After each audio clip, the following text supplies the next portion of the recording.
ഒരു ബീട്രൂട്ട് വെച്ച് തോരൻ തയ്യാറാക്കുന്നത് എങ്ങനെയെന്ന് നോക്കാം. ബീട്രൂട്ട് നന്നായി കഴുകി തൊലി കളഞ്ഞതിന് ശേഷം വീണ്ടും കഴുകി 4ആയി മുറിച്ച് ബോർഡിൽ വെച്ച് ചീകിയെടുക്കുക.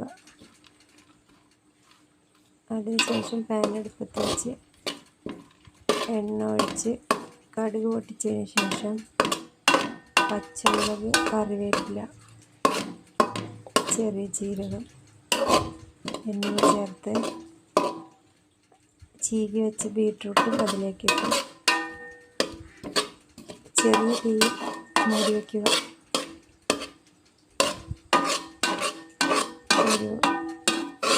വേണമെങ്കിൽ അല്പം വെള്ളം തളിച്ച് കൊടുക്കാം. കൂടുതലായാൽ അളിഞ്ഞു പോകും. കൂടുതൽ തളിക്കരുത്. പാകത്തിന് ഉപ്പിട്ട് ചെറിയ തീയിൽ മൂടി വയ്ക്കുക. വെന്തതിന് ശേഷം 5 മിനിറ്റിന് ശേഷം ഇളക്കി മറിച്ച് വെള്ളം വറ്റിയതിന് ശേഷം